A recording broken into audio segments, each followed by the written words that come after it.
Matthew Ehret is a journalist, author, a researcher, and broadcaster. He is the founder of Canadian Patriot Review and the director of the Rising Tide Foundation. His written work focuses on historical analysis, geopolitics, cultural warfare, and other studies in conspiracy science, from the Mithraic cults of the Roman Greco era to the secret societies of our modern age. Matt is able to unpack and untwine the vast history that leads us to our contemporary chaos. Recently, Matt and his wife, Cynthia Chung, released the first episode of a video series titled The Hidden Hand Behind UFOs. It's available on YouTube and Rumble. Additionally, he published the fourth installment of his work on the ancient occult roots of the Fabian Society, Cybele and the mysteries of Eleusis.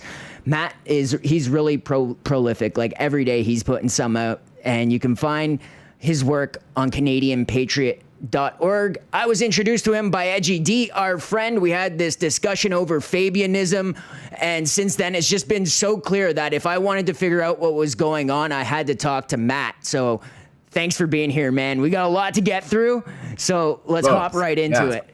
Let's do it, yeah. Okay, so for people who don't know much about you, let's get into your personal background, your influences. Can you share more about yourself? What sparked your interest in researching geopolitical conspiracies and occult concepts? Yeah, it's I think not that dissimilar from anybody listening. You just want to figure things out. And at a certain point, we all have our own little experiences, what shatters us out of our normie land. And, I was, for my little experience, it was at a moment when I had already had a few of my friends, an ex-girlfriend, really trying to shake me up a little bit, but doing it in a sloppy, unrigorous way. Around 9/11 is an inside job, bankers' conspiracies. Unfortunately, a lot of it was coming, and I was trying. I was putting in an honest effort to read, David Icke's books that were influencing my friends and my ex, and I was like, you're making persuasive arguments, but I can't go with you on this journey with the shape-shifting lizard people sucking our fear energy and creating global warming to make it hospitable for the aliens to take over as lizards and the Queen's hologram. I was like, I can't go there. So I ended up making the mistake of throwing out the baby with the bathwater and putting it all under the Crazy Land label for a couple of years. And I wasted a lot of time, I think. And so finally, it was only when I was challenged to put together a little video with some students that I was in film school in 2003, 2004, and the issue of 9/11 came up. So I was like, okay, well, I'll dig into it a little bit myself, and I hadn't really thought too much about it in a few months, and so I stumbled across some persuasive discussions by Michael Rupert, who's a deceased investigative journalist who is actually wielding his facts really, really well. And for the first time, I saw somebody communicating and the issue of the reality of conspiracies in a way that my mind was able to follow his trail of thought. He was giving me resources about how he made his discoveries, how to understand international narcotics trafficking managed from the top down by the international banking networks from London and Wall Street. He was going through details. Again, very, very well researched material. And I was like, okay, if I can understand this through reason, if it's done in a responsible way, that means it doesn't have a power over me. It means I can communicate it to others. I don't have to just speak to only people who know my coded language, as many of my conspiracy tinfoil hat friends were just doing. They were only able to communicate with people who already thought like them, but they couldn't really teach through reason somebody who didn't already agree with them. So that was an empowering thing for me, and I became a bit obsessed over trying to really understand things. I had a good, I think, instinct to try to go for source material. So if the name Albert Pike came up, at least I wanted to try to not take anybody's word for it, but read Albert Pike's Morals and Dogma. So I would track down things like Morals and Dogma. I'd acquire a book, read it myself, take my notes. So my mind was in a process of a lot of discoveries, 2004, 5, but it was very depressive too, because I had no idea of the solution. It was typical thing, right? It's so much worse than you imagine. You got the black pill. Yeah, absolutely. Yeah, oh yeah. Hardcore bits. It happens. Yeah, totally understandable. And so at a certain point, I was like, I'm not going to talk about this with anybody else, because where I am successful, I'm depressing the hell out of people, and I'm offering nothing empowering. And otherwise, where I'm not successful, people think I'm crazy. So it's like a lose-lose. So like I'm going to shut up about it. I'm not going to talk. I'm going to like live the happy normie land. It was very tough, but I was like, I tried to do it for a while, for about a year. It was really hard, but I always had in the back of my mind, if I could find somebody who could explain to me that how there could be a solution, I will devote myself in any way I can to that. Because I'm like, at the end of the day, I'm at the place here, 2005. The New World Order's been at it since before I was born. We're screwed. Like they're too powerful. I was giving them almost the power of gods, this oligarchical agency. And so I came across on a smoke break, a little political organizing table. At one point in Montreal, there's a small branch office from the American-based LaRouche organization. They had a small group of maybe 8 or 9 people up in Montreal, which is where I was based.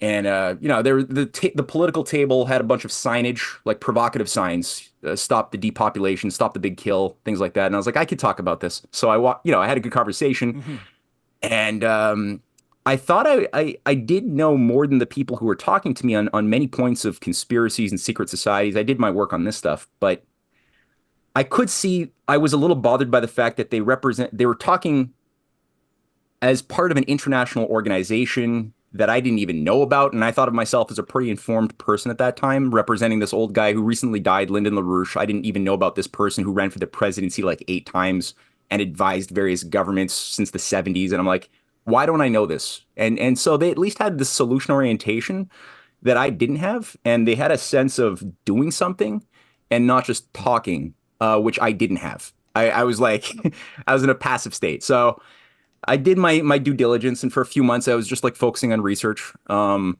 when I was persuaded that these ideas are legit, the battle plan, the diagnostic of the controlled demolition of the world economy that was being discussed by LaRouche back in the 70s, and that these people were talking to me about, I was like, okay, it's something that is solvable.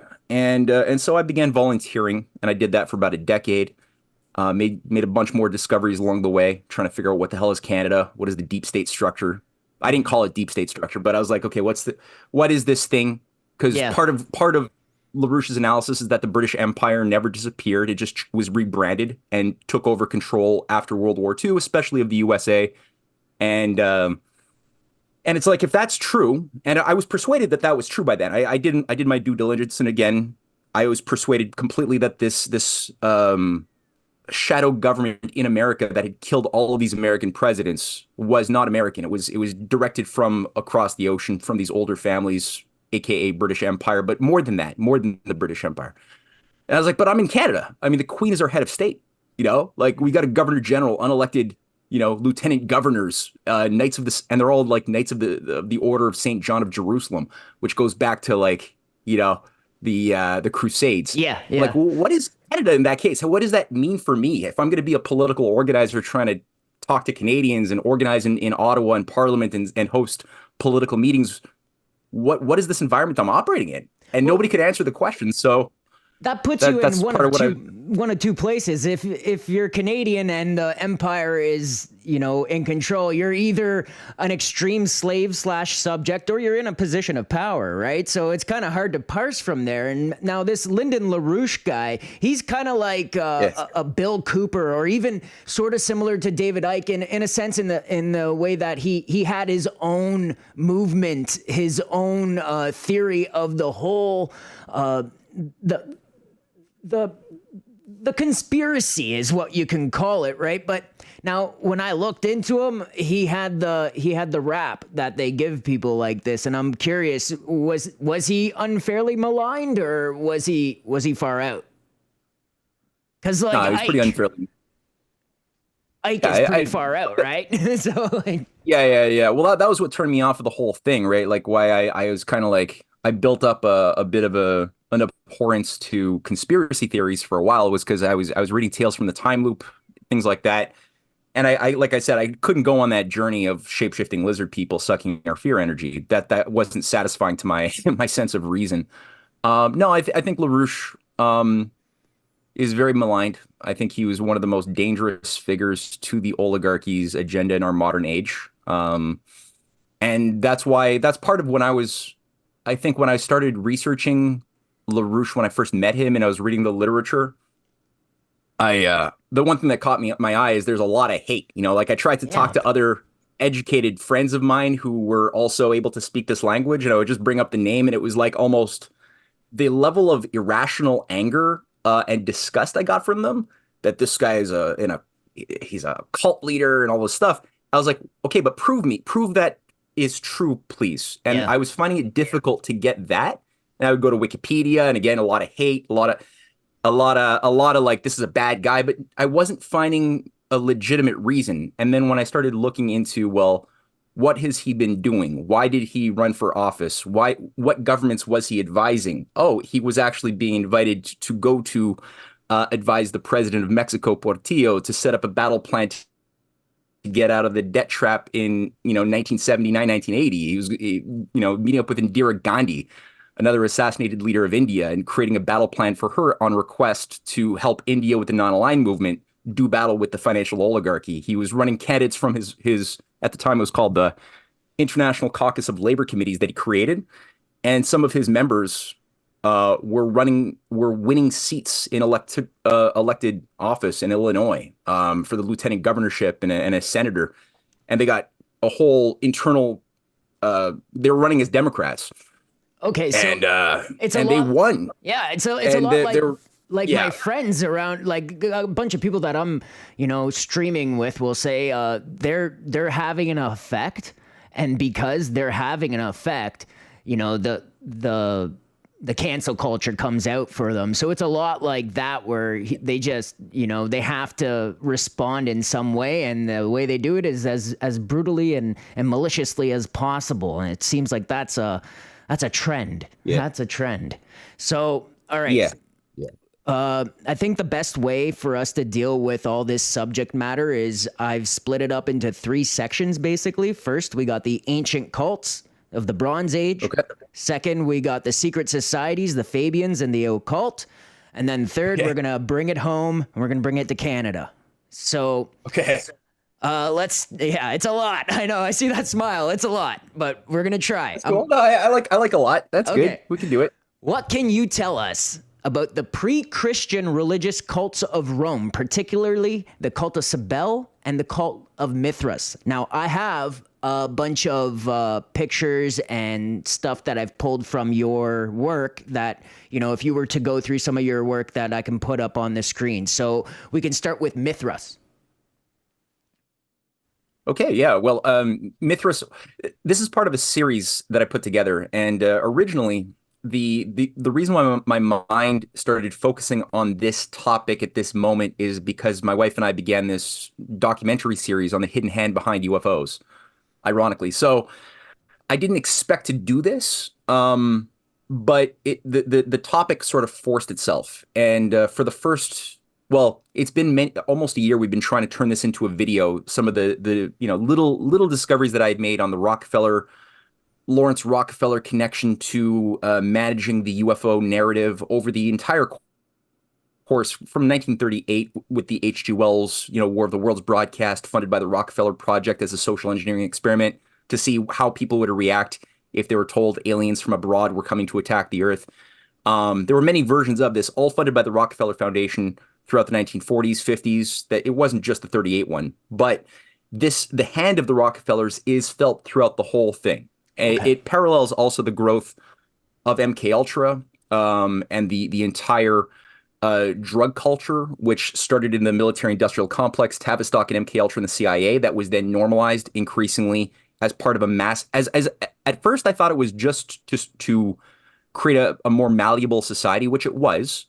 But it was more than that. It was part of a mass initiation process. That's the conclusion I've come to increasingly, is that they wanted to focus on a low-level diffused mass initiation of an entire generation that they would focus on, because the previous efforts to destroy the United States and the sovereign nation state failed. There had been many efforts to do this and to create a one-world feudal government before World War II that didn't work, because there's something culturally within the Western matrix which was simply resistant to sacrificing our children the conditions of life of the unborn on some, sacrificial altar. People wouldn't allow that to happen. There was that Judeo-Christian sort of ethos that did keep a continuity of civilization in a positive way, despite its flaws. And so the idea was to shift gears from the oligarchy's agenda and just focus on every child born after 1945 would be the primary focus of this initiation process. And so the LSD-25, psilocybins, DMT, all the stuff was cultivated and groomed in the laboratories funded by the CIA and Tavistock. And part of the idea wasn't, again, just to create an initiation, but an initiation into a new pagan transhumanist religious order with a new set of technocratic priests that would then manage the new gods as sort of like shadow deities. That would be managed kind of like what Plato gets at in the allegory of the cave. That's basically it. Yeah. So we've gone from, I asked you about the cults, and you're going from how you got there. So it was originally you're just looking for like info on UFOs, and that brings you to the 50s, 60s, 40s, around that era with the drug experiments and the CIA, and that takes you into a darker world that is mind control.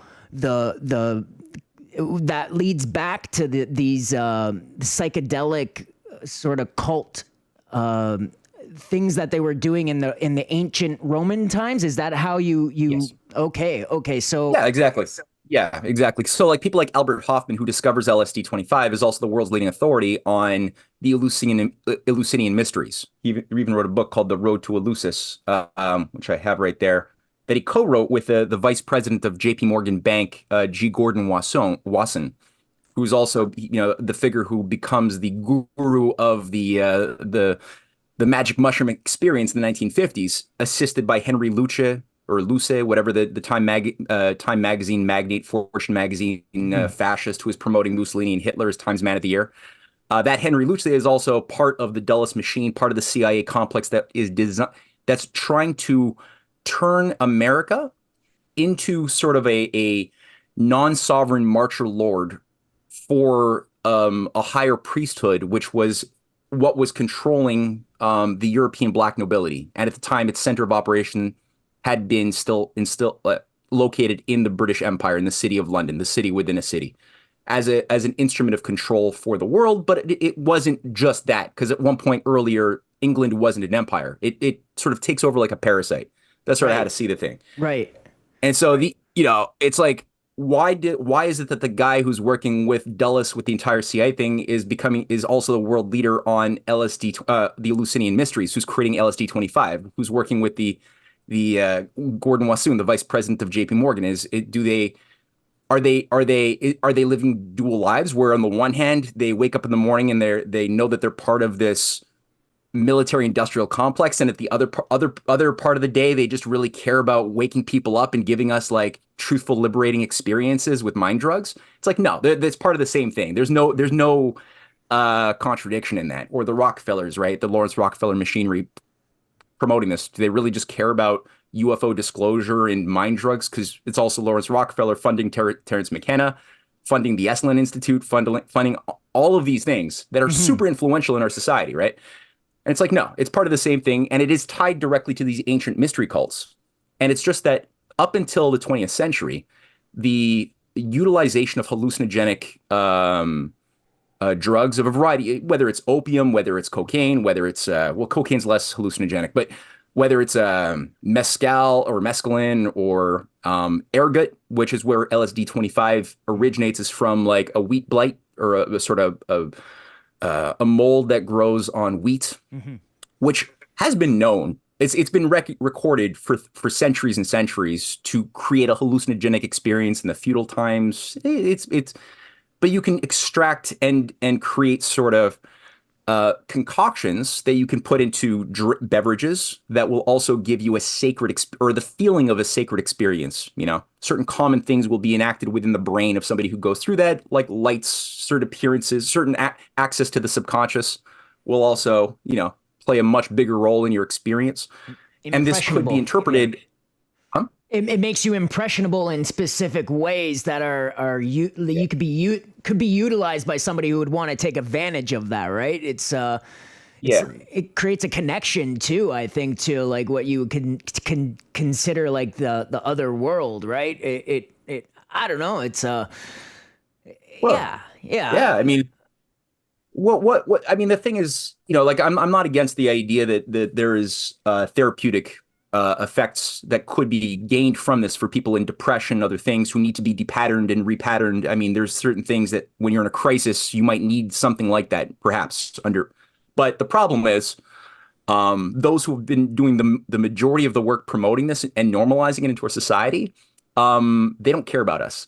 They want us to be to blur the line between our judgments of reality and our judgments of being in a dream state or being in some sort of a fantasy metaverse or right. some.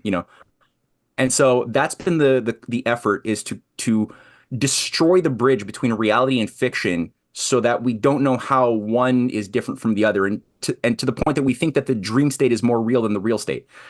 And this is obviously very advantageous for an oligarchy that wants to disengage any possible citizen that would otherwise act like a Martin Luther King or a Malcolm X or a JFK or a Nkrumah or Sankara. Right. It's useful if people go into that state of mind instead of taking responsibility for the world around them and discovering it, acting within the world around them, and doing things for your kids. Which So those types of people. it really explains the push for relativism philosophically across the map, and how nihilism is really driven into our paradigm these days, where they just want to make you feel like nothing matters. That black pill, when they can get the conspiracy theorist on that black pill, that it's this one monolithic thing that you can't get over. I mean, because even in the face of this all, right, and I've listened to enough of your content to understand that you have a Christian background yourself. Even in the face of all this stuff, what we're told is to kind of laugh in the face of danger, have no fear, and still be courageous in the face of all this stuff. And they really want to break that, don't they? That's really a part of all this, is to really The spirit. Yeah. That's the spirit that they want to break. This sense that, okay, there's whatever you call God, whatever, if different religions give it different names, but there's certain common principles that are universal, that are tapped into in like real authentic expressions of any religion. And every time you get like a burst of anti-imperial progress and Renaissance movements in Asia or in India or in the Islamic world or in the Christian world, it's always because this idea of like a God that made the universe according to moral, loving reason and made us thus in the living image of said creator, that or creative force. Every time people tap into that and it's got different names according to obviously different language and different cultural matrices, but every time we tap into that and make it real and act accordingly, we become less controllable by oligarchical agencies always. Mm-hmm. So that's the sort of thing that they always need to subvert, and they've got sort of a list of there's a short list of things to do that are very effective to subvert that and to get us to become more addicted to the type of lower level pleasures of the sensual domain, which blind us to the higher pleasures of making discoveries, achieving something through work, even through through pain of sacrifice. We have a greater pleasure, right? Like these higher spiritual experiences are blurred. They become less accessible if we become more addicted to sensual momentary gratification of and an identity associated with building up momentary sensual pleasures. Right. Just so because it's the degree that we do that. Yeah, because something feels good doesn't mean it's necessarily good. And essentially these drugs that they're using, that they're employing to make these concepts feel a little more viable to the more common person, you can see that they were initially discovered by the alchemists, and those were occultists who were really playing in this realm in that era, the Victorian and Renaissance era. Those were the people who had kind of one foot in one door and one foot in the other. They were saying they were Christian out in the open, but then they were doing something different in their studies, in their abbeys. They were up to no good. And so I don't know if you want to call it no good, but I think this is where the connection to the cults, the ancient cults, come in. Yeah. Well, it is. That's exactly it. So you have, as you just alluded to, this the mystery cults are very important. So if in terms of trying to understand, and this is made very difficult to access in modern academic analysis of the causes of the rises or falls or wars in ancient civilization, whether we're looking at Egypt or Babylon or Persia or Assyria or Greece or Rome. The guiding role of the cults is always obscured by design. I think the leaders within the antiquities research organizations of the British Royal Society, of the higher royal societies, they know this. People like Albert Hoffman and others, they know they're part of the initiated class, so they're allowed to wrap their minds around the truth of how the different mystery cults, pre-Christian and during the time of the Christian era, which were somehow rebranded, and that's investigatable, but how they interfaced with each other. So the same priesthood that utilized sort of various early narcotics, psychedelic, concoctions, as we had with the mysteries of Eleusis. So near the cult of Delphi, you had the cult of Eleusis at a little town in Greece, which was an initiation process using several grades of initiation, of which a controlled priesthood that had already been initiated is overseeing new initiates into the higher grades. Some would always remain at the lower grades. Now, the thing about the cult of Eleusis is that Eleusis, the deity overseeing it, was an earth mother goddess named Demeter. Demeter's other name, she has these gods that were believed in and were controlled as sort of puppets by the higher priesthood of the ancient world, just as similar puppets are created today, had different names, but was the same deity. So in the case of Demeter, another name for Demeter was Cybele. Cybele had another expression in the form of Gaia, the earth mother goddess Gaia. In Egypt, it was Isis, the harvest goddess, or the goddess of vegetation. The nature of these cults is that they represented a sort of feminine impulse, and part of the alchemical controls of society is to control dualisms. So there's certain aspects of existence that have dualistic properties, the one and the many, the masculine, the feminine, and you could use them in a certain way to get effects over the masses. Now, the cult of Eleusis is primarily a priestess, and this also expressed itself in the priestess at Delphi as well, who was basically a doped up woman, an initiate, but a low-level initiate, often raped by the higher priests, who would then interpret what this woman would ramble when kings or generals would go to see, well, do we make war? Do we make peace? What do we do? And they would give a lot of money, which is very costly, to get, the god of Apollo to tell you what you should do. And the god of Apollo would speak through the doped up priestess. And it would be interpreted because nobody could understand what she was saying. So you had the priests to interpret what the ramblings meant. And then obviously you see the geopolitical advantage of all sides of a conflict coming to the exact same intelligence center saying, well, do we go to war? Who do we make a truce with? Yeah. So and all of these cults were interfacing with each other. And then they became something I found interesting about the cult of Cybele, which kind of links into our modern chaos, is this right here. Basically, they castrated the priests. Like, that really blew my mind. I was like, this must have something to do with the occult principle of gender and duality, and I was just going over my reading of the Kybalion and how that would kind of tie into this sort of concept. I've brought up a picture of one of these. I think they're called Attis, is the name.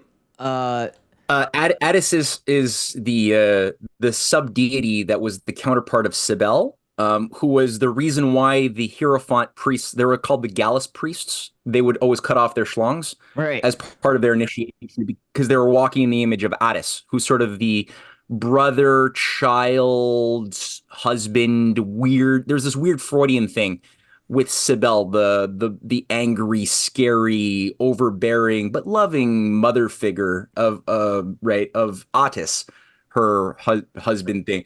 And she basically, as the story goes, she was so pissed that he wanted to marry a mortal princess that she stormed in on their marriage day, freaked him the hell out, had him like running like a crazy person into the woods to avoid her wrath. He's driven crazy in fear to the point that he cuts off his balls, and bleeds out and dies. And she's now so grief-ridden that she goes and begs Zeus to revive, to basically bring him back to life again after he's been to the underworld.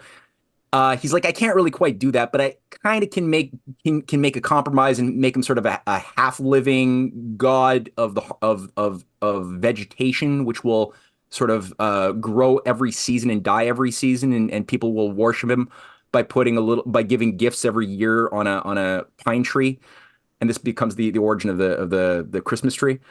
And so the Interesting. The Hierophant priests, the male priests who would become initiated into the slightly higher degrees, would have to follow the walk of Addis and do the same to their own schlongs.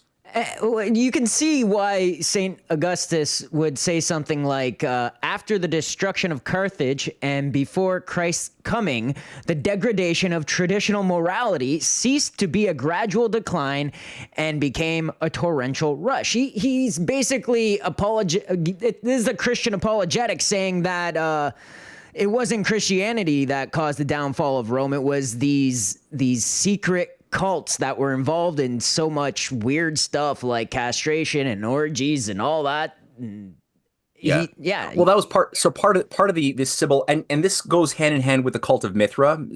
People should keep in mind that wherever there was a temple of Cybele and Attis, there was also an adjacent Mithraeum, an underground cavern. These were always underground, where male-only initiates would go and become initiated into the solar deity, the Sol Invictus god of Mithra, which was imported from India and from Persia into Rome. So both of them coexisted together at all times. There's an important reason for that, which has a lot to do, as I get at it in the series of papers, on the essential, often missed character of the Round Table movement of Milner and Cecil Rhodes, and the coexistent other society known as the Fabian Society, which was run by a bunch of Theosophists and social engineers, but both sides representing the exact same British Empire, but for reasons that most people haven't quite picked up on. So all that to say, I'm going back now. I just jumped momentarily into the present time, but I'm going to go back to the past. So the past, what St. Augustine is referring to in that quote that you just read is the three Punic Wars, and specifically the Second Punic War, which is where Rome lost its moral fitness and really began to collapse, where their ally Carthage, which had a longstanding alliance with Rome for 200 years together, was backstabbed, and Rome became increasingly, even it was still called a republic. It took a while longer for it to become officially an empire, but even though it was called a republic, it started acting more and more like an empire geopolitically, but also culturally.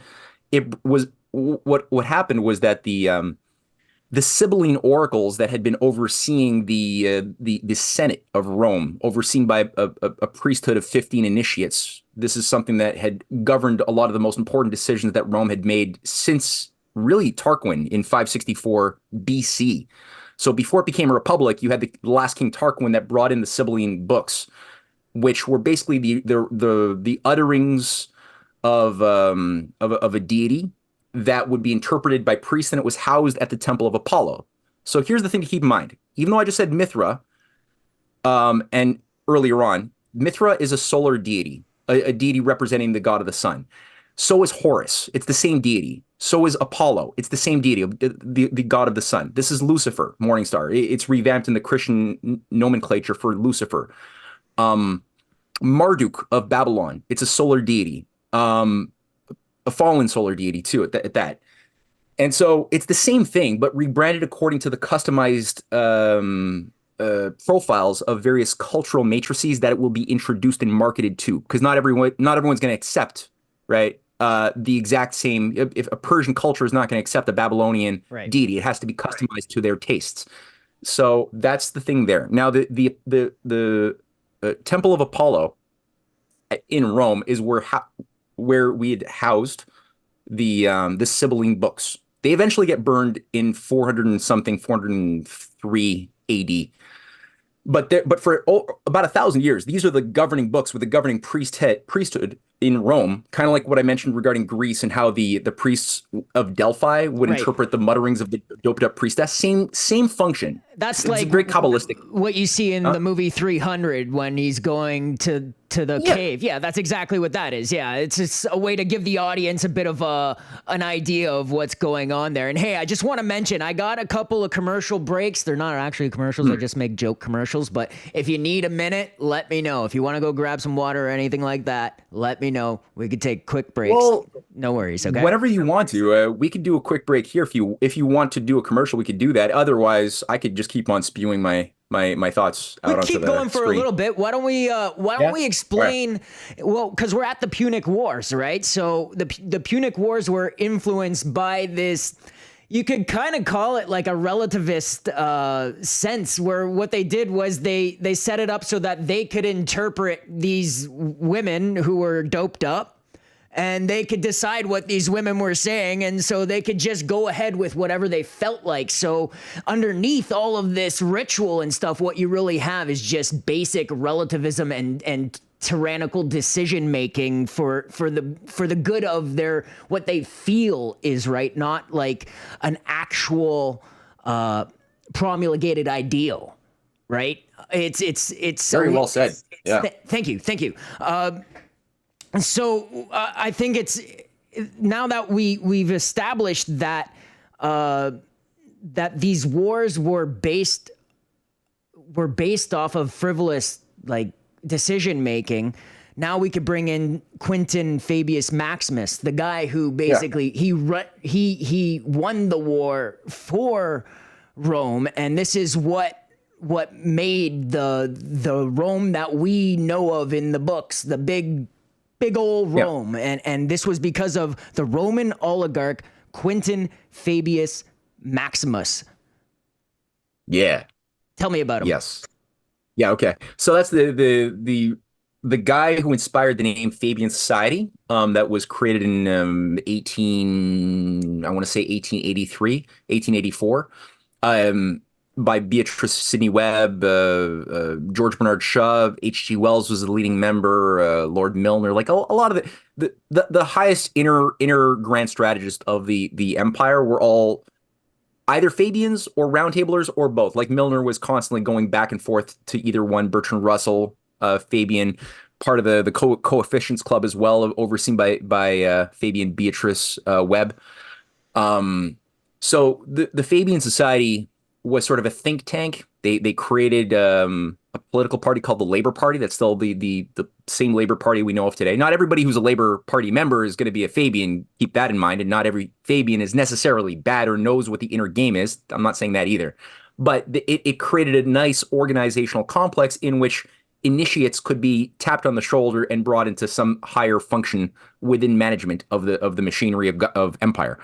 Same thing for the Rhodes Scholarship, right? It's not like just by being a Rhodes Scholar, it means you know what the game is, but it means that you were brought into, you were selected, given the opportunity to be initiated in Oxford. It doesn't mean you necessarily passed all the tests or brought into the inner clubs. I don't think anybody who's a Rhodes Scholar is brought into the inner clubs, but it means that you're going to be given responsibilities, and you'll be mentally wired by your experiences that you will be given in your educational experience that will then be useful to maintaining a system of very unnatural controls over humanity. Now, that's a long-winded thing that I'm saying here just to get at, well, who's Quintus Fabius Maximus? So they gave it that name because the idea was, Quintus was a high-level Russian, sorry, a weird Freudian slip, that's strange. Weird Roman oligarch, very high-level family member or family that he was a part of. And he innovated a new technique of warfare, which was evasiveness, avoid direct confrontation. Hannibal, representing Carthage, was a brilliant military leader, cleaning up left and right every battle he was getting into. But, and nothing Rome was doing was working.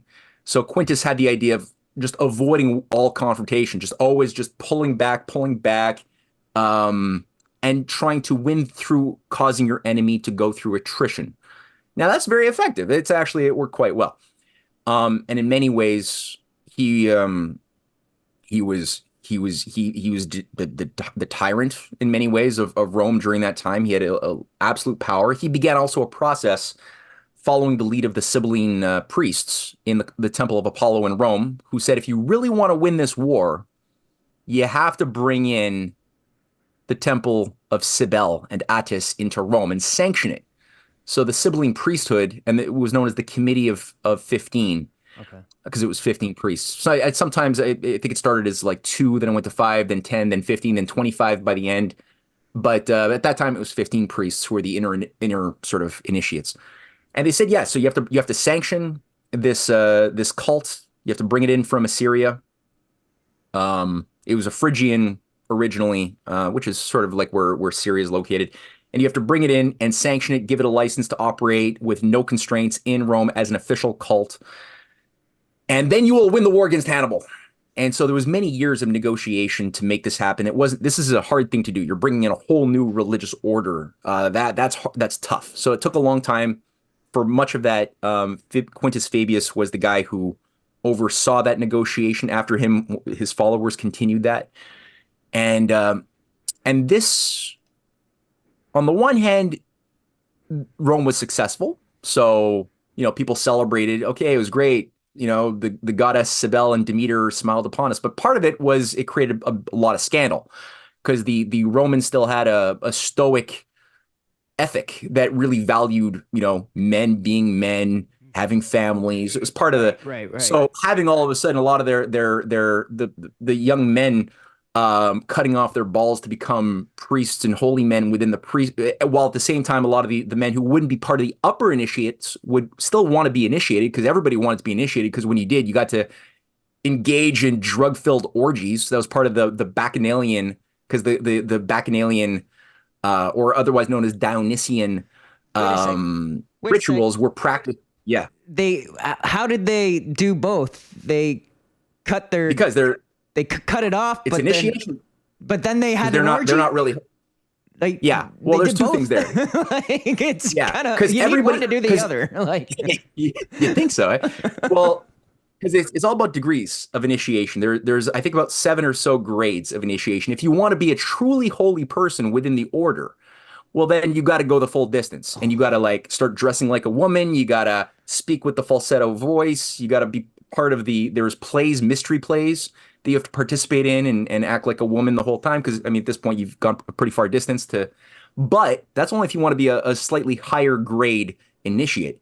If you want to be a lower grade initiate, well, that's welcome for almost everybody. It's not very hard. You just have to let your inner beast out, basically. It's a bit more sophisticated. Yeah, just be a heathen. And what this makes me think of is all the pop culture icons, like what's his name? David Bowie, even Kanye throwing on a dress. The rappers of the day, the way that they're all behaving like all the dudes are acting like chicks, all the chicks are acting like dudes, and it makes me think that maybe they're required. Maybe that's part of their license to perform on such a high level, because all these things, they permeate all the different cultures, right? You have it, not only do you have it in Greece with Platonism, right? And then you have it in Egypt with the Hermeticism, but also out further east with Kabbalah. This philosophy sort of underpins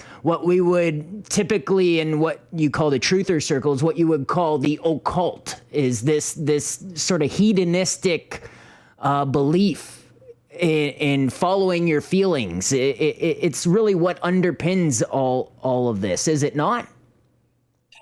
Yeah, it's definitely there. There's definitely an imbalance between the spirit and the body.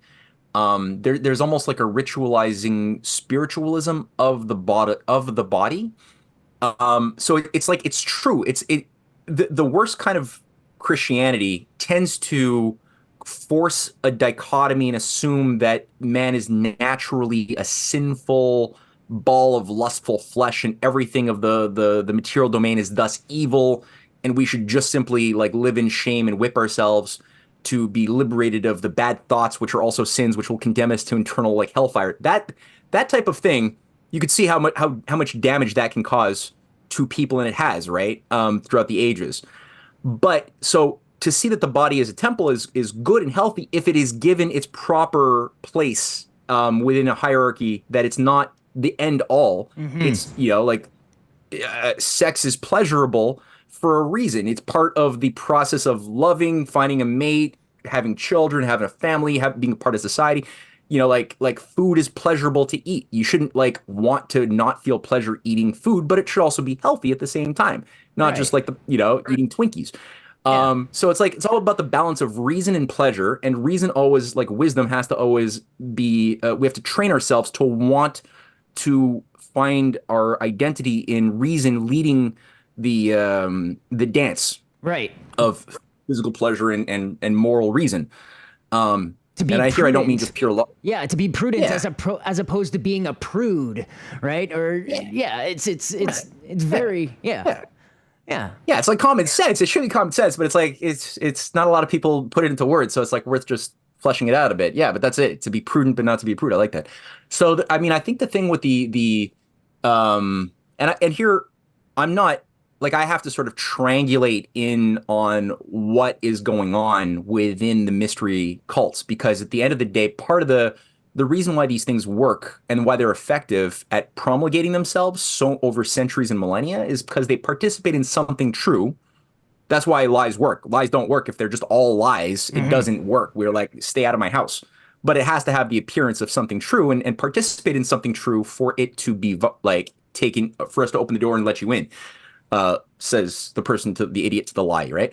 So the thing with the cult of, or the mystery of Eleusis, is that there's um, part of the idea is to find a way to become liberated from the fear of death by letting something within us die in order to be reborn. So to venture into the underworld, whether it's via the journey of Persephone, the daughter of Demeter, that's a part of the mythology of Demeter or Cybele, and journey and come and return back to the awake world as a new being.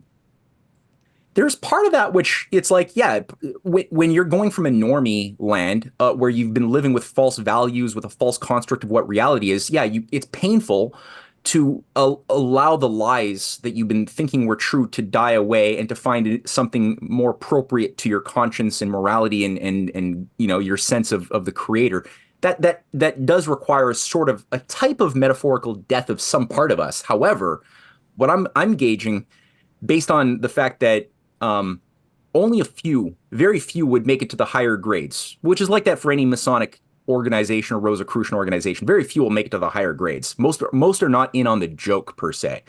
But for those who have what it takes, according to those who have gone the further distance and are overseeing their rites of initiation, right? Being locked up in a crypt, being put through a near-death experience, being put through sort of controlled psychedelic experiences, maybe like, going to sleep and then waking up buried in a casket for a couple of days, which is, there's all sorts of ways It's like Skull to and give Bones, people a right? sense of, like Skull and Bones, Yeah, like there's yeah, a whole yeah. variety of these things done today.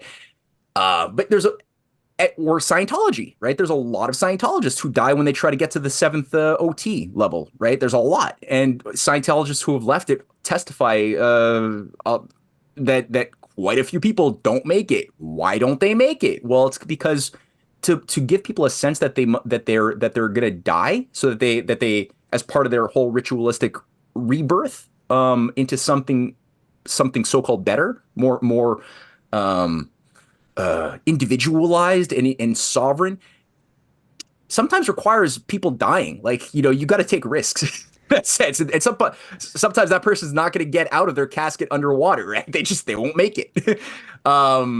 So part of that is that, okay, now you have somebody who has let go of the cultural artifacts that believed in truth, God, religion, family institutions, things that with caused you to be enslaved to forces outside of your control, religion.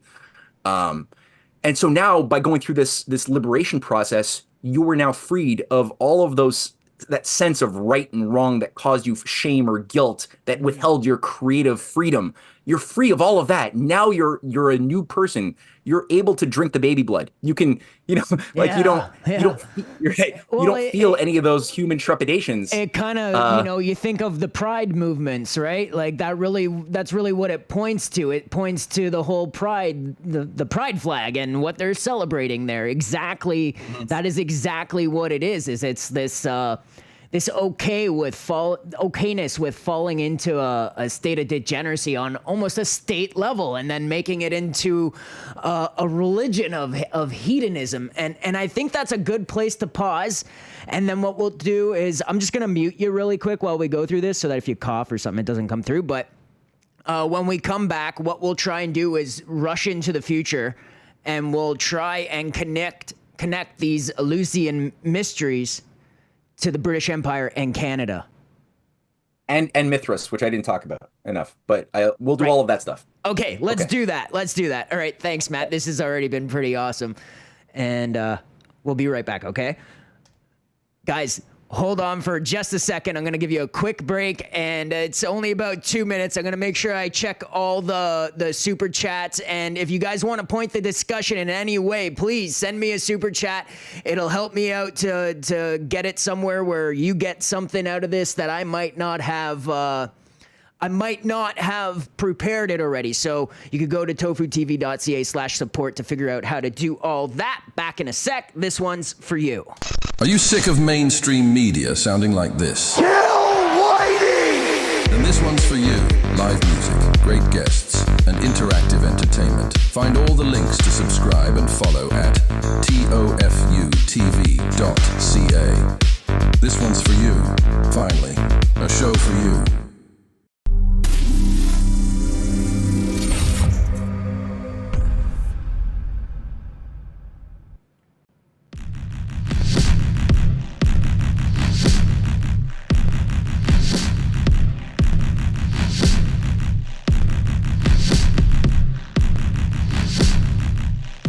All right, we're back, and I got Matt, and I'm just gonna shut down this here music, and we will get back to our chat. There you are, and you're unmuted, and I think we're good. We're back. All right, so we left off. The Fabius Maximus had taken over Carthage. And we were talking about the Eleusian mysteries and how they relate essentially to philosophy and contrast with what you would, I guess, call modern Christianity. How one is more of a pleasures-based and one is more ideal. There's more to it. We'll just rush through it that way. And so we were going to get to the cult of Mithra. Yeah, right. Yeah, that's important. Yes. That's super, because it's sort of half the story so far. So the cult of Cybele is a bit more of a feminine energy cult. Very, very influential. And like I said, there was pushback. It even though it was sanctioned by 203 BC or 205 BC, and then Carthage was defeated around 203. There were so many Roman families who were disgusted by what was happening to their daughters and sons, especially who were cutting off their jewels, that there was like a mass revolt in Rome, and the cult kind of had to go underground a little bit. It lost its ability to play without bounds. Let's just say that, and it took another 200 years for a more degenerate Roman Empire to fully sanction it and give it full reign, which it began in around 43 BC or so, AD. Now, coexistent with this was the cult of Mithra. So Mithra was brought in a little bit later. This is around the time when Rome, at this point, was on the verge of becoming an empire. It was still holding on to some residual elements of being a republic, but it was highly compromised morally by this point. And I'm talking here like 63 BC. Cicero is he's like the last person who's kind of like a Platonic Socrates sort of figure who gets killed just like Socrates did for standing up against the Sophists, and the Sophists were part of the ancient mystery cults that were corrupting and destroying Athens from within, turning Athens into an empire, backstabbing their old allies like Sparta and other things. That was part of the corruption and destruction of Athens, was through the cults. This is what Socrates was exposing, and Plato was doing so in his Platonic dialogues. So Cicero was sort of the last Roman Platonist who also was resisting this. He ended up getting his head cut off. And that was sort of like the death knell at that point. And it was during this time that Pompey, a general, there was a lot of generals who had their own little micro armies and stuff. It was kind of a warlord run, situation in Rome at this period. So Pompey had won some strategic battles. He ended up bringing in this Phrygian cult of Mithras that was practiced by a bunch of the Mediterranean pirates into Rome. He was killed, though. Very quickly, he went to war with Julius Caesar. They had a fight that lasted for like 15 years. So Pompey's defeated. And we know what happened to Julius Caesar, right? Right. Yeah. Now, Julius Caesar, I don't really know. My personal jury on him is out. I used to have a very negative view. I still don't have a great view, but it's not as bad as it used to be. It seems like he might have been resisting this Mithraic takeover. Now, Mithras is a warrior male-only cult with 7 degrees of initiation. And like I said earlier, it's Mithraeum, where it would practice always its rituals, its sacrifices and other things, were always in underground caverns in the dark, so representative of a feminine spirit of the night, of the moon. That's why, and also of the mother womb. So having the caverns reflecting a sort of return to the mother womb was part of that, even though, and that's partly why it interfaced always with the above ground temple of Cybele and Attis, which was sort of, again, Earth Mother deity cult. But that one was primarily, if you want to be a high level guy in that one, like we know what has to happen to you. In the Mithras one, Mithras is a solar deity, the sun being the male energy, to counterpose the female energy of the night. So there's always this dualistic bipolarism. This is partly why the Apollo Dionysus practice was very, very prevalent as part of the be a stoic in the day, right? Be an Apollonian stoic who's withholding all of your urges by the act of will and withholding day when the sun is up and when the night is up. Then you can be a beast. And then you can just let out your, right? That so you have this vacillation. It's kind of like people today, right, who hate their jobs, just doing the 9-to-5 grind. And then, it's all about Friday night where you can really just like pop some ecstasy and grind and like, go to bed with somebody that you don't even know their first name. That's the sort of like you create a situation of normalizing culturally mass extremes of duty, control of mind over body, and then release, and then duty, and then shame. Because with the release comes also a sense of shame, because you're like, what did I do? I'm so bad. And then you just do it all over again. It's like this addictive cycle where you become less and less sovereign, less and less capable of making sovereign judgments and thoughts. So college. College, yeah, that's the the fraternity system. Yeah, exactly. Yeah. and the American fraternity system is wild. Like no other nation comes close to the Phi Beta Kappas, all of these frats in the U.S. There's nothing similar in any other country to that contamination. There's bad practices everywhere, but nothing like what's brought into the U.S. since the 19th century. So, yeah, it's using these same Apollo Dionysiac practices. And so part of this also, it's 7 grades of initiation, each one representing a different planet, with Saturn being the highest grade. And Saturn is also the god that ate his children, right, out of fear that one of his kids would grow up and like overthrow him, like he overthrew Uranus, his father, at the bequest of I think it was a Gaia figure who encouraged him to do that. That's part of one of the creation stories of the ancient world. So he's also a figure often associated with Kronos, the dying god of decay and time, versus Kairos, the eternal god, which is the god above time.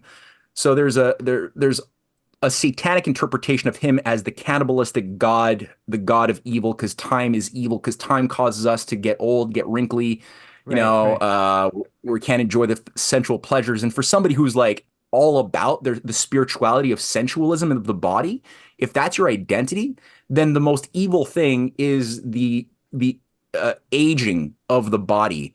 So, all of a sudden the thing that gave your entire life meaning, having like a hard on, all of a sudden doesn't work when you're 85 or whatever. So all of a sudden that becomes like Satan. That's like the most evil of evil thing. That's really interesting, right? because this week I read an article that said that Zoomers are deathly afraid of turning 30. And that points to me towards this change in paradigm that's happened over the last 20 years where, but somewhere between the boomers and the Zoomers, it was Gen X and Gen Z and the millennials, where it's slowly drained from our society to the point where the Zoomers right now, they're fully embroiled in this completely consumerist, materialist culture that has made them afraid of age. They feel like once they get older, then once entropy hits, their life is over. They're done. Yeah. And it really points towards how you got the influence of these cults that have come up from Roman age and are now being promoted in different ways through our society. It really does point to how they're being successful without exposing themselves. Really, that's where you kind of pointed my mind, and I'll be honest. Mm-hmm. Zoomer, that's like a millennial or somebody who's like in their 20s or something, or yeah, they're younger, just a little younger than I'm 37, so they're like 25-year-olds. So yeah. Okay. Yeah. Right. Well, and it's ironic, right? Because the don't trust anybody over 30 ethos was brought in by Timothy Leary and Aldous Huxley to shape the new ethics of the baby boomers. Now, ironically, when they were bringing in this logic of don't trust anybody over 30 to a bunch of malleable young 20-year-olds in the 60s, they were well over their 30s. Timothy Leary and Huxley, these guys. But then that became the new thing, right?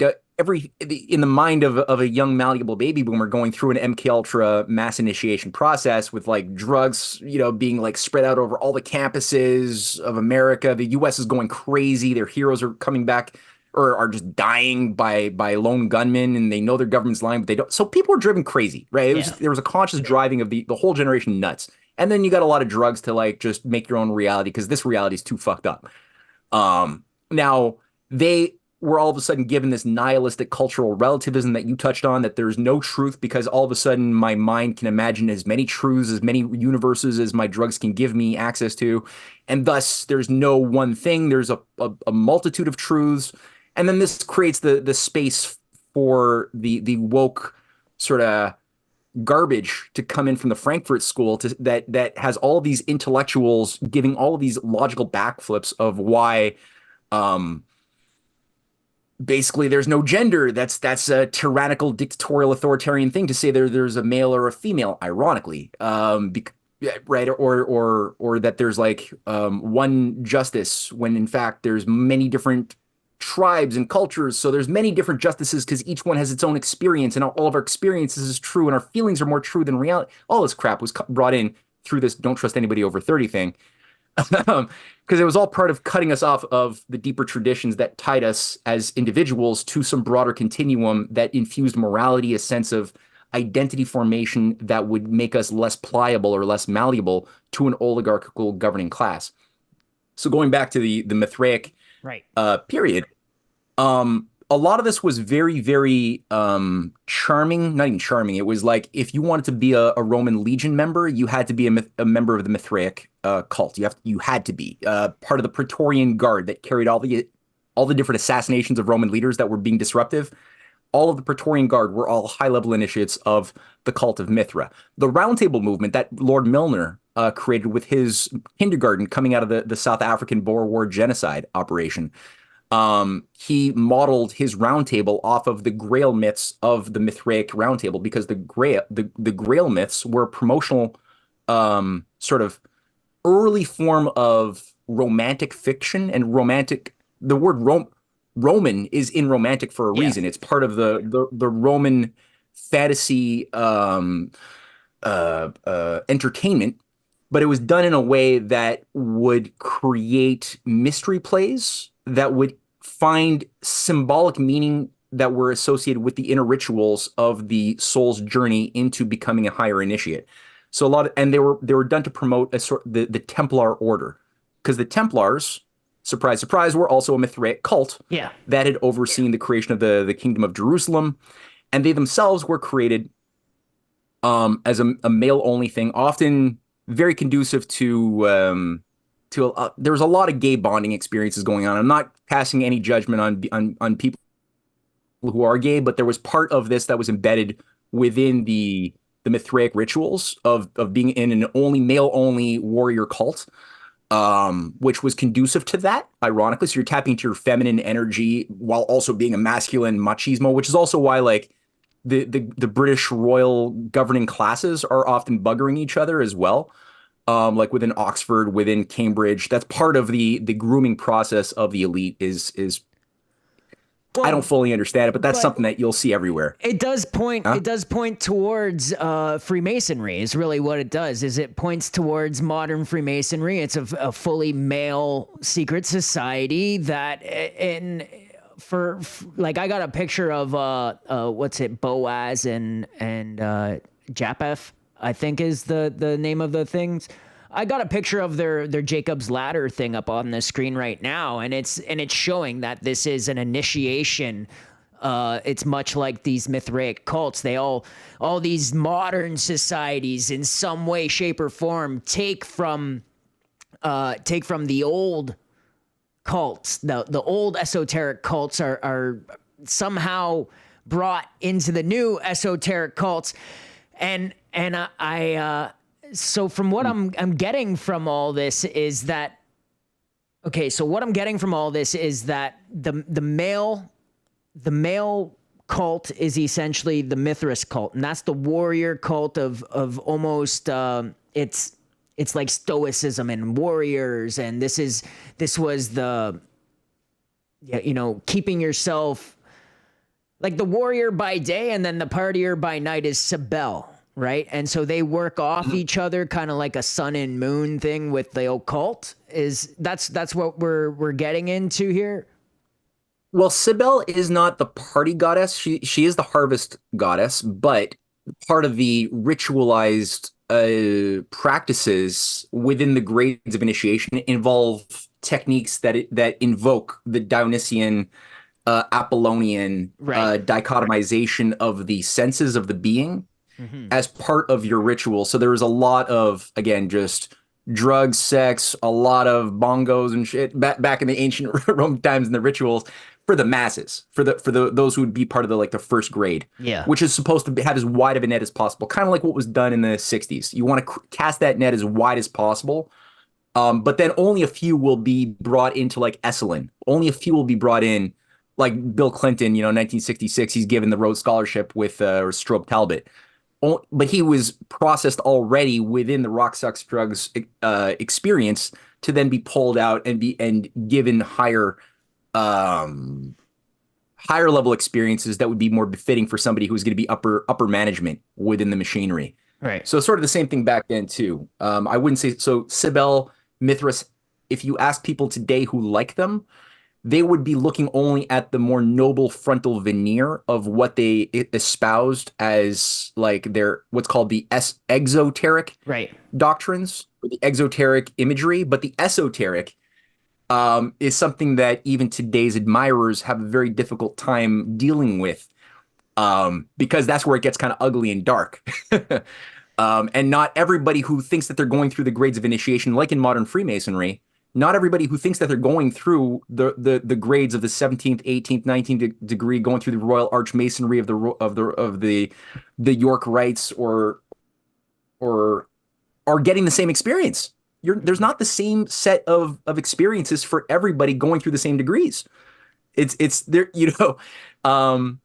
so you're giving the appearance of something that is customized for your personality type. Yeah, and they might still want to use you.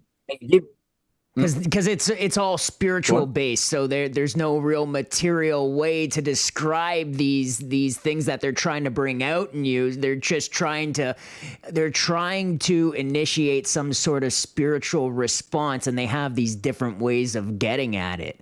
And well, yeah, and they won't always get at it. Like some people's humanity is still not going to let them like here's the thing. People will be tested a lot. It's done also in the Jesuit order too. There's constant testing from the higher superiors, right? And two people could be given the same test regarding do you kill or do you not kill? I don't know. I'm just going to make something up here. The kitten. Do you not kill the kitten? One person kills the kitten, the other person doesn't. Both of them are told by their superior that they've passed the test. They can move on, right? Now, what they're going to be experiencing in all subsequent tests are going to be two very different sets of things, and the roles that they will play when they're given an assignment in the real world, so-called, is going to be two very different sets of assignments. They will still try to use the person who made the human decisions. They will still try to use them to the degree that they could. But when Pope Francis was a bishop, a Jesuit bishop advising right-wing fascist governments in Argentina, he was also overseeing the torture and murder of Jesuit priests who were fighting guerrilla style with the peasants against the Wall Street funded, corporate cartels and their private armies. So you had these liberation theologians who were fighting with the peasants because they were good people. They were like, shit, the peasants are going through so much pain, and they couldn't just be a priest detached from the fight of the people to defend their lives against the corporate, cartels coming down. So they were like, well, it's part of the gospel. Let's pick up a gun and fight. Well, a bunch of those Jesuits who were good people, they got tortured to death, overseen by their fellow Jesuit superior, who became Pope Francis. And right. So it's like, yeah, but they're all Jesuits. Yeah. So they're not all experiencing the same thing when they're being educated. Right? And the esoteric part of the Jesuits, and it's a big conversation to get into, but that's where these ancient cults kind of whittled their way into the Catholic Church itself, which in turn brought these ancient cults into our modern day. Is it not? Albert Pike talks about how the Jesuits are a more intelligent form of Templars, or incarnation of the Templars, because the Templars were not known for their intellectual fortitude. They were a lot of them were mercenaries who were deployed and groomed to be an elite warrior class that wouldn't care about your life or death, because of the glory of battle and taking back the Holy Land from the pagans who were subhuman, and thus it was okay to kill them, because even though Christ said, "Don't kill your enemies, love your enemies," it was okay because they're not human. And right? You could just imagine these brutes are the ones who discovered the occult mysteries under Jerusalem, right? These are the brutes that they're the ones that got it, and they brought it. They're the ones that were hung for it, at least. And so that makes sense why they would want to have a more eloquent establishment to take care of these. I'm not persuaded that that story is more than a myth that was created by them for their own, because the oligarchy creates myths that they sometimes will of themselves end up believing in. That's one of the weak spots of the oligarchy, I find, is they lose sense of their own ability to discern what was a lie that they told in order to dupe their victims. And then several generations later, the oligarchy starts believing their own mythologies, which is kind of like a weird detachment. It's a weird Achilles heel, I think, actually. But maybe they did find something. I don't know. I don't think they did, though. But all that to say, they did control all the banking. So they were put into a very quick position to not only dominate most of the kingdom of Jerusalem after the Second Crusade, but they were put into a position where, through the help of Bernard de Clairvaux, who was one of the founders of the Templar order, he wrote the charter for their behavior. He put one of his students into the Pope. Eugene III was a Cistercian. Sorry, too many names here.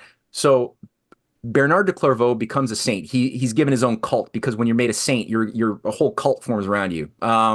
He was part of a radical grouping of Benedictines in the 12th century that wanted wanted the Crusades. Basically, they wanted to destroy any possibility of a reemergence of friendship and cooperation that had arisen brilliantly in the 8th and 9th century between the Christian kingdom of Charlemagne and his kid and his father and grandfather, and Harun al-Rashid and Harun al-Mamun and their Muslim world, which was running the Abbasid dynasty. So during this rich period, there was a growth of peace processes, beautiful monasteries, scientific education centers, universities, deals between the Muslim and Christian world were happening all the time. Trade routes were being set up, going all the way to China. This Also, is the Silk Road and Khazarian. Silk Road stuff, yeah, What was it? The Khazarian conversion and all that happens around yeah, this time. And yeah, yeah.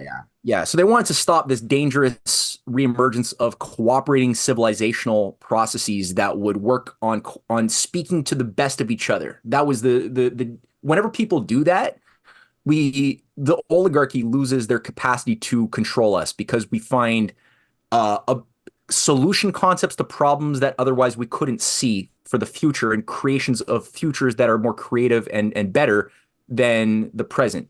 So, and we could trust our neighbor, we can understand our neighbor, even though they might have a different religion than we do. We could still not have to go to war with them. So the Crusades was designed to overturn that entire dangerous dynamic of peace and cooperation, which worked pretty well.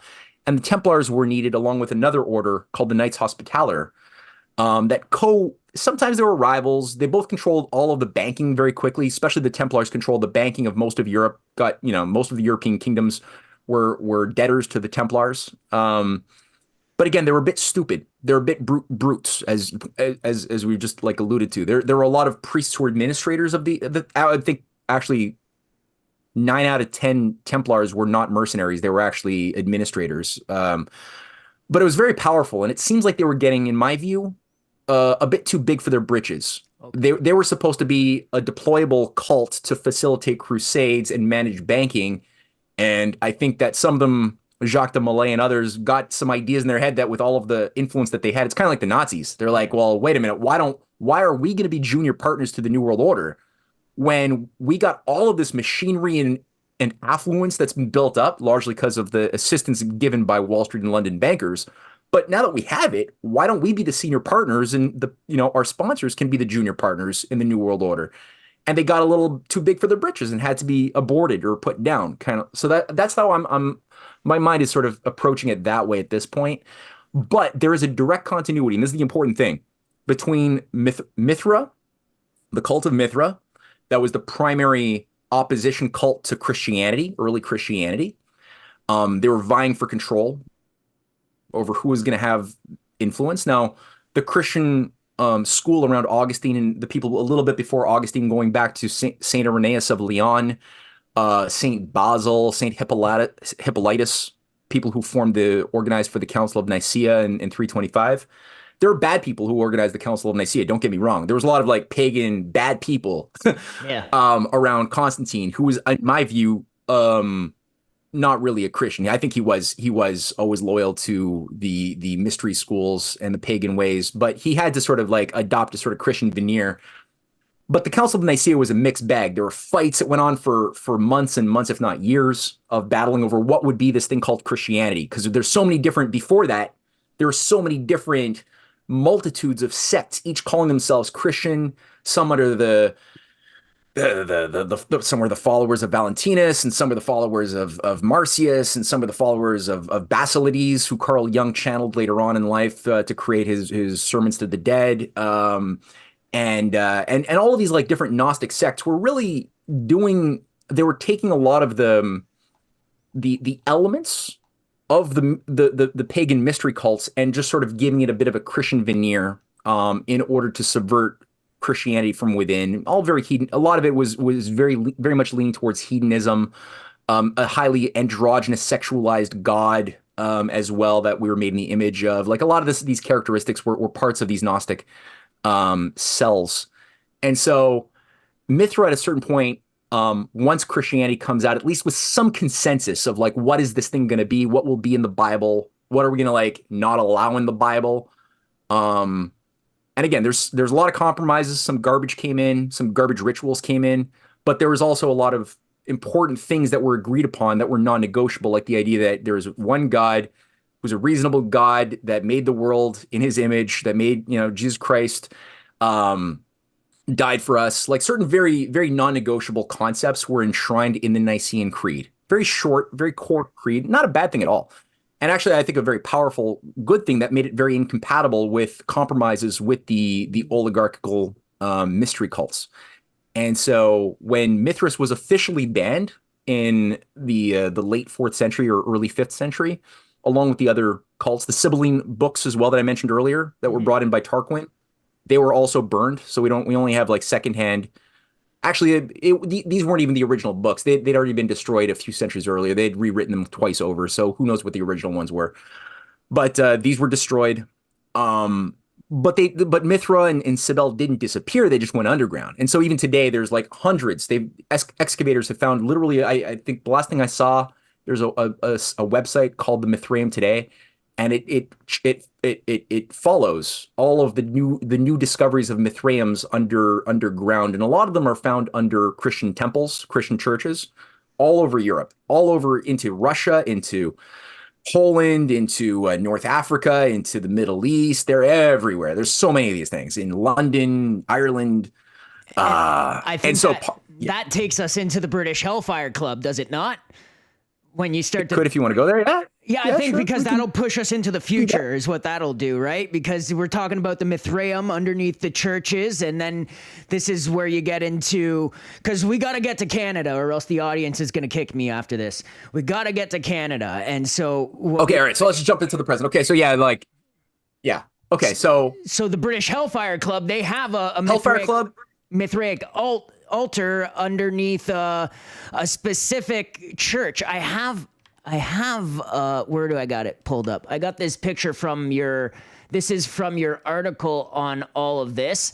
It's essentially it looks like a cave underneath an abbey of some sort. I've pulled it up on the screen. I don't know if you can see it, but let me see if this helps. I'll do this here. Yeah. Can you see it now? Oh yeah, I can. Yeah. Okay, so what exactly is going on here? This is in England. Yeah, this is so as England was becoming an empire and this oligarchy was attaching itself onto England, which had formerly been a bastion for freedom. They were infusing the mystery cults into England through one, the Rosicrucian order, which was sort of a revamped, rebranded, Kabbalistic Templar order that had transformed a little bit after the Templars were taken down. So on the one hand, you had the Kabbalists, or there might be different variations of Kabbalists, but let's just say the worst of them. Organized themselves around Zorzi, John Dee later on, Francis Bacon, in order to create the Rosicrucian world, secret society that itself then created the Royal Society of Great Britain, which Isaac Newton, the occultist, was also a big member of. So most of British science was, and the top sort of cult that was brought in to manage or groom the elites was the Hellfire Club. This is around 1710 or so. It was brought in right after Queen Anne dies. A lot of the last bastion of humanists, pro-republican minded leaders are wiped out in England. And Sir Francis Dashwood, by around the 1740s, 1750s, he becomes the leader. He's the Chancellor of the Exchequer. Every single top dog within the British High Command and within the British establishment are members of the Hellfire Club. And Sir Francis Dashwood is the top of them all at the time. Now he buys a Benedictine monastery that had gone a little derelict, which had a big Mithraeum, a Mithraic set of catacombs below it. And he bought it and turned it Gothic and revamped the catacombs a little bit, expanded them, and made that the basis of the Hellfire Club's, I think it was called Medmenham Abbey. And he called his monks the monks of St. Francis as a little bit of a tip of the hat, both as an irony, because he was an absolute hedonist. But at the same time, because they were doing all sorts of weird rituals down below, probably human sacrifices too, according to certain people. One of the members, John Wilkes, who is a journalist and a high-level member of the British establishment, who's the grandfather of John Wilkes Booth, by the way, who kills Lincoln later on. says that they're practicing. He basically testifies and says that they were practicing the Eleusinian mysteries in the caverns. That right there is a funny satirical painting made by Hogarth, William Hogarth, the painter, who is a great guy. I love William Hogarth, who just nails Francis Dashwood on the right, who's worshiping, instead of like a Bible, it's a pornographic novel. He's got a Venetian mask there as well, because Venice is still the hand that's taking over control of England. Venice, by the way, is sort of the center of oligarchical influence during this period. Still is to this day, as far as I could see it. He's got the little moon over his head instead of a halo, featuring Lord Sandwich's face, but a moon, Right. Yeah. indicating their nighttime rituals. Okay. And obviously the naked lady instead of a baby Jesus. So Right. it's a fun little, and also in a cavern, right? So all of this always is portrayed in a cave, just like St. Francis earlier made his big discovery where angels visit him when he was in a cave going through a sort of religious experience. It's always in a cave. And it's the same cave. Francis was actually in the same cave as Saint Benedict was in, who created the Benedictine order in the early 6th century. And Benedict had the same revelation in a cave. Francis goes to that cave. That's where he has his stigmata. And so Francis is essentially bringing back the Earth Mother Gaia worship by saying, okay, we're going to create a new order of the Franciscans, initiated right after the Second Crusade, or the Fourth Crusade. And these Franciscans will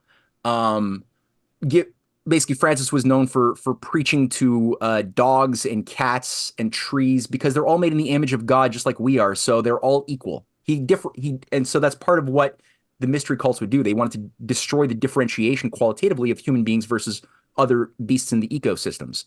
And that's a precondition for fascism, by the way. Yeah, you So see that today with Francis- realism. Yeah, that's Yeah. pretty much what realism is, if you're not German, you're something less, right? Like that's what it comes down to, is it goes out from there. Like, as an Italian that interfaces with a lot of like really hardcore nationalists, I'm getting to know this really well, is that like, the more hardcore they are, it's the further away you go from Germany, the less human they believe you. They believe of you, right? And that's what's being brought up here, is this idea that like everything is made in the image of God, and that's a very poignant thing to differentiate between, because this is what Christianity is that humans are something special because they specifically are like God. Nothing else. They're made in the image of God, not God himself, but in his it doesn't image. mean we are God. Exactly. It doesn't mean we are God, because that's the perversion of the nearly truth lie that is within the Eleusinian mysteries, or the higher level, like the occult Kabbalist approach, is to ultimately get the person, the initiate, to realize that they are personally God. And as soon as you do that, you lose something fundamentally human, and you become a giant walking messianic egomaniac that's no longer capable of understanding how you're ultimately no longer in control of yourself, because your conscience is gone now. Like, all of the values you once had are no longer there, because their values were not something you created from within yourself. But to see yourself as being made in the living image of God is very empowering and very good. It's not something that we should see ourselves as dirt or something, or sinful creatures. It's still very good in a bright way, but the oligarchy always wants to obscure that, right? So all that to say, the Hellfire Club, one of their over the entrance to Medmenham Abbey, when you go into the catacombs, was "do what thou willst," would be the whole of the law. Now that's what Francis Dashwood mandated. Now that was also picked up later on by Thelema, right? And Crowley, who made that the basis of his Thelema when he was the head of the OTO, as well as the entire renewal of Freemasonry under Albert Pike. There it is. John Yarker. Oh, there you go. Yeah. Oh, that's Theosophy, Maitreya. Yeah. So well, that's important. It's all related, right? So Maitreya is what works into Aleister Crowley's OTO, right? That's kind of the precursor. He takes from it, adds a little bit of Alice Bailey, and creates what he calls Order Temple Orientis. I'm not 100% on this. I'll be honest. Yeah, but the New Order of the Eastern Temple. they're all really closely connected in their theology. We'll say it all goes back to this idea of Atlantis and that the gods. Yeah. So yeah, exactly. And Maitreya, as you just pointed out there, but the name Maitreya that was in the Wikipedia, that is at the origin of Mithras as well. And there's this idea there, and I'm open to I'm quite persuaded that there is a positive historic current that has a positive idea of Maitreya within India, ancient Indian currents. But the oligarchy, what the Theosophists would do is they would, as representatives of the British Empire with this fake occult spiritualism, is they would just take whatever that they wanted from the Western cultural and Eastern cultural matrices, from Zoroastrianism, Hinduism, Buddhism, from Christianity, and they would just like take whatever elements that they wanted to make their hodgepodge perennial philosophy, right? This universalist thing. That's and relativism. Everything moral. That's relativism. Essentially it's relative. It's totally arbitrary, but not arbitrary because it was based on like what would help us maintain a system of maximum control for an inbred elite ultimately. And everything that was like moral, they would just ignore, pretend it didn't exist. So the Maitreya thing is part of this idea of like a future, it plays into the idea of an eschatological Messiah that will come at some point to cleanse humanity. It doesn't have to come with a fiery brimstone Armageddon thing. It doesn't have to have that, but that's one interpretation. This is brought into this is a big part of the Tavistokian social engineering of the baby boomers, which was promoting the idea that we are all Maitreya in the 60s. We're all Maitreya. We are all waiting for one savior, but we're all Maitreya. Every one of us is the creator God. But not that there's another God, but we are God manifest. And so this again created a lot of egomaniacs who couldn't really then have any contextual bearing about what the purpose of their life is beyond my personal desires on a low level, and didn't realize how they were being played. And Crowley brings this in, and this whole OTO thing, which then gives rise to Scientology because one of his disciples is Hubbard, right? Who creates the OT system, and the OTO, the operating thetan structure, is still just a nasty playful tweaking of the Ordo Templi Orientis theme of 7 grades or eight. There's probably 8 or 9 grades even, and itself was a breakaway from Albert Pike's renewal of Scottish Rite Freemasonry, which he had a big dispute. This is the way it always works, right? They always create their higher level initiates. The higher initiates are mandated to create subgroups based on false disputes with their former allies. So Pike's lieutenant is John Yarker. John Yarker says, "Oh, I don't agree with you based on blah, blah, blah, because of my interpretation of something that was discovered in Egypt." And so he's like, "I'm going to create the ancient accepted rite of Memphis and Mizraim. That'll be my thing now." And so he creates his own more pure initiated lodge system. And then out of that comes the Ordo Templi Orientis based on a dispute he had with somebody else. And he and like Theodore Royce are doing like orgiastic sex parties in these Bohemian Grove type of environments in Ascona and Switzerland with Carl Jung and Otto Gross and Rudolf Steiner. And they're all like doing this all together with Theosophists. And then they're like, okay, now we're going to like split Theosophy up into like subgroups of, several different groups that are going to accommodate different target audiences in different parts of the world, and they're just in a subgroup and subgroup. Yeah, what this makes me it makes me think of what happens with Protestantism. That's what it makes me think of, is what happens with Protestantism. And this is a connection that not everybody likes when I make it, but it's the same thing that happened with over the last 5 to 10 years with the LGBT. Adding another letter every couple of months, it's the same thing. They're just broadening broadening what they believe is tolerable, right? And I keep on telling my audience that tolerance in fabrication terms, it's just the amount to which you're allowed to be wrong, right? So like, I find it interesting how all these movements, which are essentially based on the same thing, sin, they do the same thing. They keep on extrapolating that way into more atomized mentalities, right? More and more atomized mentalities. Now, the Hellfire Club, how do we get from the Hellfire Club to the Fabians? Because I got this here. It's the Fabian stained glass. And this basically, what it says in your article is that this is how you can tell that the Fabian Society is connected directly to these cults. Yeah, yeah, yeah. I mean, it's a whole class unto itself. So we're gonna have to skip some things and generalize maybe a bit too much, but that's okay. That's the stained glass mirror that's still standing in the London School of Economics, commissioned by George Bernard Shaw, a leading eugenicist and playwright, of the, one of the co-founders of the Fabian Society. And featured on that stained glass are all of the leading members. There's 12 members who are featured on the stained glass. They're all leading Fabians. H.G. Wells is there. Annie Besant, the Theosophist, the leader of the Theosophists, is also there praying to socialistic texts. And yeah, you have the wolf in sheep's clothing, right? As a very blatant, disgusting, sick joke by Bernard Shaw, which is like just telling you the truth right to your face and thinking people are too stupid to see what's being told to them. Now part of what they do, so they're okay. Hellfire Club technically dissolves at the end of the 18th century. It's revived under I think a nephew of Dashwood called the Phoenix Society. It's still an active thing. I think also, Jared, a lot of the stuff shapes or expresses itself in our popular culture. The Order of the Phoenix from Harry Potter is a little bit of a diluted version, is a bit of a joke telling the truth to the masses that's been sold into our pop culture. As far as like an elite, Rosicrucian-like secret society, an invisible college, as the Rosicrucians called themselves, is within their invisible college.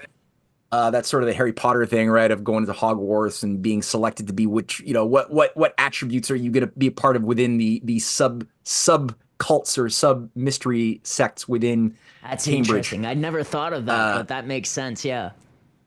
Yeah. So the Order of the Phoenix, I think it runs out of Cambridge, I want to say. I didn't research it yet. I didn't do a deep dive on it yet, so it's all a bit fuzzy. But a lot of the high level elites of the British Empire are processed through that, and then in the 18th century, Carlyle is a player. Carlyle is a big player. But all I have to say, there's this the empire really pushes hard in the early 19th century on cult creation and splintering Christianity as much as they can, with different forms of synthetic spiritualistic movements that involve mediums, promoting the idea of people channeling demons or spirits or whatever by putting them in a trance, maybe assisted with some cocaine, some other drugs, some hypnotic techniques that have been used for centuries, but now they're going to like broaden the web a little bit. And things like Swedenborgian theology becomes part of the Swedenborg churches that are set up in the United States. The Mormons are also created as a branch of this thing, as an early sort of alien cult masquerading as Christianity. I call them space Jews. That's funny, man. Yeah, that's right. I like to call them space Jews. That's my thing. It's a joke, but No, that's exactly it. Yeah, because they all have a planet and a whole log. Anyway, yeah. So you and there's so many more of these different variations. There's the Plymouth Brethren, the Exclusive Brethren, which is run by John Darby, who creates the Rapture sort of cult. Yeah, and then Pentecostalism and all that. Yeah. Yeah, and so it's just splintering all over the place, and highly conducive variations of Christianity, the Unitarians, the Church of Science, Jesus Christ Science, like the Jehovah's Witnesses. Like there's so many that are just being created. It's like a sick game to just confuse the hell out of Americans and the world as a whole. They're doing similar things and within the Catholic Church too. Keep that in mind as well, right? But they have they've got a different set of dynamics within the destruction from within the Catholic Church. But again, channeling mediums, getting nuns or children to experience or feel like they've experienced sights from angels or demons, or mostly angels or other the undead or the dead, communicating to them, that drives people into a mystical frenzy where people become ever more detached from their use of reason. And that's part of driving the world nuts. And so this whole spiritualist explosion apexes after the Civil War in America. It's a miracle the U.S. was able to survive that war. It's crazy, but it apexes with the Society of Psychical Research, which is like all of these groups like William James. A lot of the scientists who are part of the British Royal Society are all trying to like do communication with ghosts. You know, they're trying to like communicate with the dead. That's a big thing. And out of the Society for Psychical Research, there's a lot of subgroups. One of them is the Society for a New Life, with mostly members from the Society from Psychical Research who are members of this thing in 1883. Out of this group comes the Theosophists, 1884. Okay. As a new movement with Colonel Olcott, an American Freemason working with Madame Blavatsky, a princess from a Russian oligarchist family who's like convinced that she's getting messages from Tibetan masters that nobody's ever seen, with languages that she's saying that are symbolic languages that are tied to like the Enochian language, which is what John Dee was trying to also write with, you know, and communicate with Francis Bacon. And that's tied to some like pre-Atlantean civilization. Anyway, it's all very much based on just people going into like Delphi mode, like Priestess of Delphi, like just channeling, losing themselves on dope, being interpreted by masters or initiates who can tell people what they mean. Edgar Casey comes out of this like later on. Sorry, I see you're about to say something. But all this stuff, the Atlantean stuff, it's really important for people to understand, especially if you're a Christian, that when you start ingesting content on the net these days, you got the Hyperborean stuff, and then you got like Robert Sepper and that sort of anthropology content. What they're really doing is they're trying to make you believe in these concepts of Theosophy and these old spiritualist things that come from the 1800s. They're just bringing it up as if it's something new. And a lot of people don't realize that this is what is being put out there these days. There's guys like you and even folks like Jay Dyer who are really trying to break down this thing and say, no. All that is heresy. That's all that is. It's just straight up heresy that has been heresy for 2,000 years, and it's just being brought back as something fashionable because people are lacking a spiritual center right now. You know, and I think it's really important to point out that a lot of these pop culture things are straight up just like anti-Christian is really what it comes down to, because there's that push to get us away from objective value, because like we've been mentioning all night, that is how you create a malleable society. That is how you create a controllable society, and that's what they want right now. Yeah, that's really what you made me think there. Yeah, I know. I would like for a lot of the stuff. Like I said, lies often work. The effective ones partake in some truth, and then they're able to introduce their Trojan horses, right? And like I wouldn't dismiss necessarily Atlantis as total hogwash, except their interpretation of it certainly is. Was there a was there such a civilization, or was there maybe something as a continent that's no longer there on some fault line during some cataclysmic process that got like, sunken into the earth? Possibly, very possibly. I mean, I'm open to that. Plato writes about that in the Critias, and the Timaeus, maybe. But the point is, the way they're spinning it is as if there are these like 7 different spiritual branches that each like explain the different like races on the earth, which of course the Aryan race is obviously the superior of all other races that are all animated by these spiritual forces that have been like shaping evolution. They're pulling us teleologically towards some transhumanist future state that involves an encapsulation of Darwinian mechanisms of survival of the fittest over the weakest, so that they're very much compatible to the Darwinian view, but they go further because they're for the elite. Because the Darwinian view is for the masses, who are supposed to think that there's no directed orientation in creative evolution or anything. Like everything is just random. There's random mechanisms like rolling of the dice that gives us bigger claws, that lets us have more sex, kill our enemies better, and then promulgate our race. which is very useful for like the British East India Company that wants to like kill off Africans and Indians and anybody and Irish and anybody weak.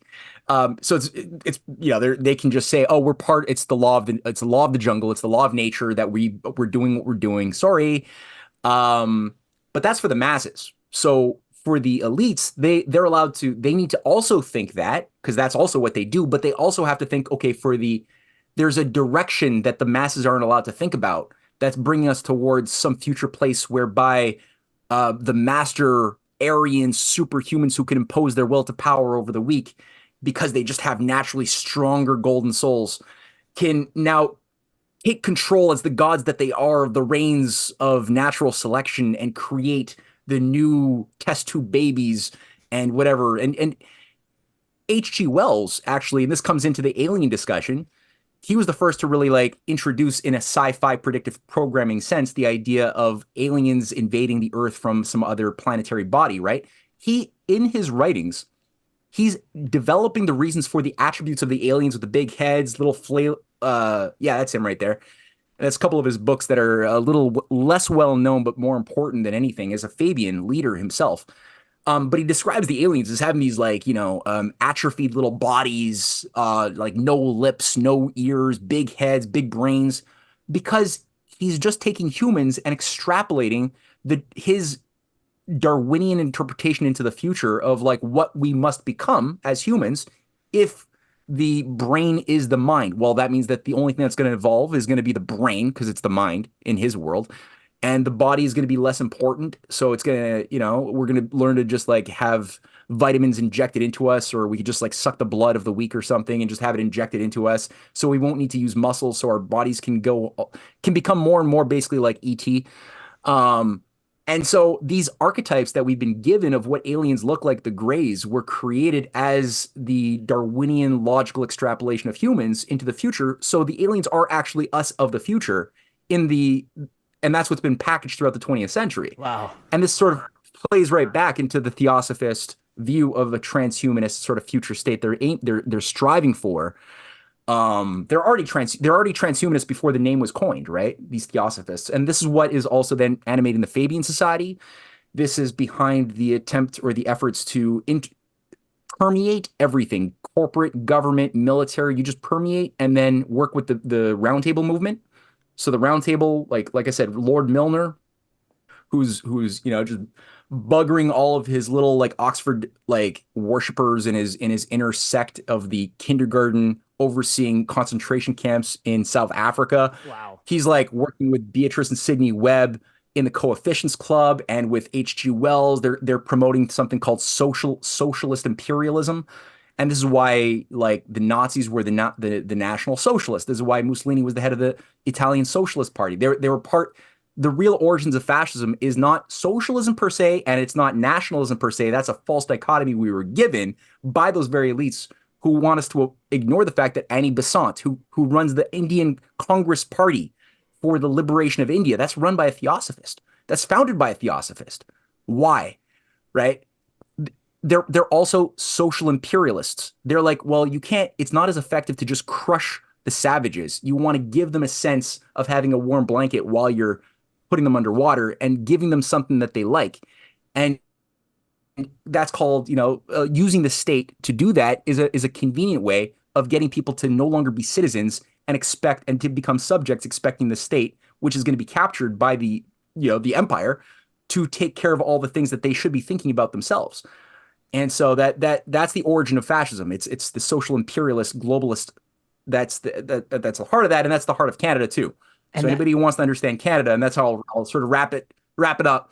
Yeah, Canada has been created by this entity to stay a part of the British Empire within the Great Game, because we're the only monarchy of the Americas. And right when we were about to, we had a big fight after the Civil War of what our character was going to be going forward. When Lincoln had managed, miracle of miracles, to keep the Union together, he had a lot of allies in Canada who wanted to say, well, okay, now that the British Empire is exposed, that for all of the crimes that they've done in India, and everyone was much more aware back then than they are today over the evil of the empire, of the British Empire. There's a big discussion over, is Canada going to join America? Are we going to become our own republic? And a lot of those pro-Lincoln allies who had political power were all unfortunately either killed or expelled. And Canada was like locked in instead to this like oligarchist death cult, as the monarchy was enshrined with the Knights of the Order of St. John of Jerusalem as the organizing order within the provinces. So each of the lieutenant governors to be lieutenant governor. Then, as today, you have to be an initiated member of the Order of St. John of Jerusalem, created at the same time as the Templars were created in an unbroken continuum, working closely with the various high-level Jesuits that are operative, especially within Quebec, because they took over France. And so Quebec is run by Jesuits. Wow. This is what shaped Pierre Elliot Trudeau. So they're all interfacing with each other in a very nasty sort of menagerie. And then I can go into, I've written books on this, but I'm going to like withhold a lot of that. Yeah. Pierre, he goes from what was the party before the NDP? He goes from Tommy Douglas party to the Liberal Party. He then becomes the minister of what was it? He was one of the ministers.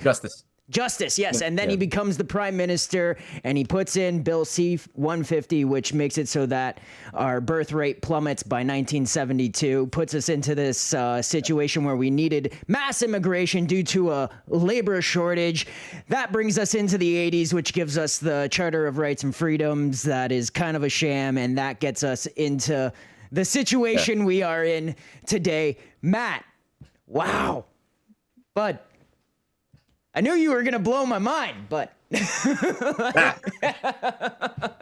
I knew we had 2 hours. We went a little over 2 hours. I just missed the mark, but no, we're good. One thing I'll say too, look, one thing worth pointing out just to make this explicit in people's mind, that party before the NDP that you were referring to was the League of Social Reconstruction, which was a think tank that created the Cooperative Commonwealth Federation. So the League of Social Reconstruction was created in 1932 by 5 Rhodes Scholars and 1 Fabian, Wordsworth something, J.S. Wordsworth, and 5 Rhodes Scholars. They create the Fabian Society of Canada.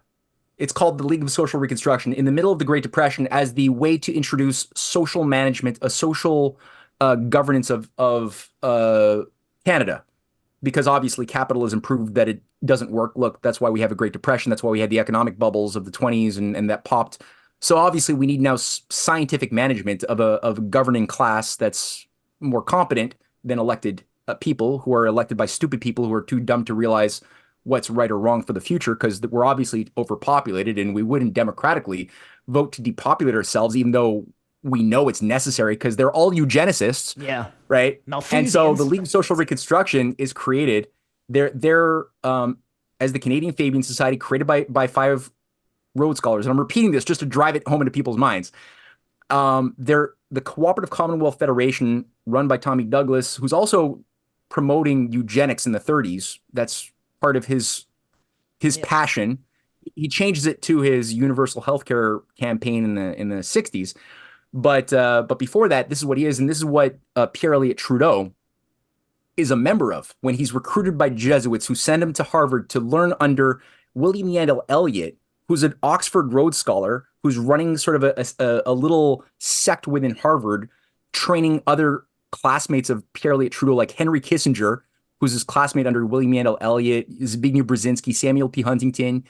And his talent is clearly defined in a certain way, different from Kissinger, who has a different assignment. But Pierre is sent over in 1948 to the London School of Economics to learn directly, to be trained directly under Harold Lasky, the head of the Labour Party, the head of the Fabian Society in those days. Wow. And then who repositions him back in the Privy Council office in Ottawa, which he's then overseen and handled by a couple of these League of Social Reconstruction Rhodes Scholar handlers, of which F.R. Scott is one, who manages his role now as he's going to be groomed and prepped to become the great Lincoln of Canada, which does exactly what you just said in a very brief way. that's his roots there. Wow. So. Wow. Okay, Matt, the last thing I want to do is give you a chance to promote your work. How can people how can we get them to support you? What is the best route to point them towards?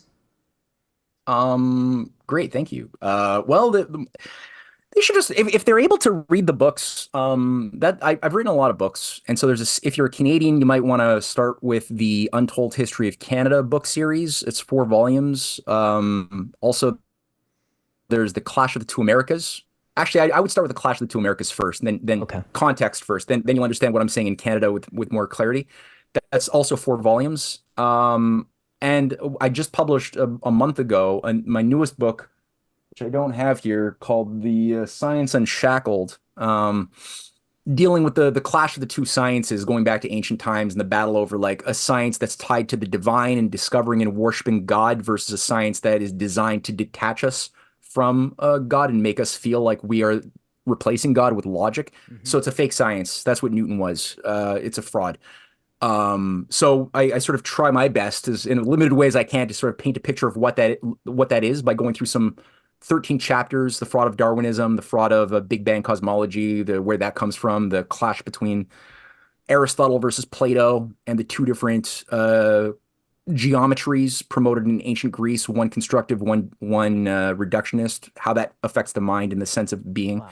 So anyway, that book is also available on CanadianPatriot.org, O-R-G. If people are not able to buy the books, the economy's rough, I get it. So just send me an email. I'll send you a free PDF to Canadian Patriot 1776 at tutanota.com. So use that. And I'll, like I said, I'll send you a PDF, but otherwise try to buy the books if you're able to. Last thing I'll say is my Substack. I put out a lot of content. I got a free option, and for people who want to participate in the live events, I host usually 2 live sessions every week. That's a paid upgrade, but that's matthewehret.substack.com. Okay, and you're also on TNT Radio on Saturdays? Yeah, I host TNT Radio 11 a.m. to 2 p.m. every Saturday, a show called Connecting the Dots that people can listen to live or on replay. Or also on Badlands Media, I host a show every Wednesday from noon to 1 East. These are all Eastern Standard Time, called Breaking History. And I host another show every Tuesdays, usually at 2 p.m. on Rogue News, roguenews.com, called The Multipolar Reality. And so that's a lot. Yeah, right. Awesome, man. Matt, thank you so much. Honestly, I gotta invite you to come back on again so we can go through the Canadian history a little more. We'll break it down. Yeah, dude. Honestly, let's break it down. Just say the word. I'll happily do that. That was awesome, man. You connected with a lot of people tonight, and I'm sure they appreciate it, and I really appreciate it. Thank you very much for coming on the show, man. This one's for you. Have a good night, dude, all right? man. Thank you. Thanks for having me on.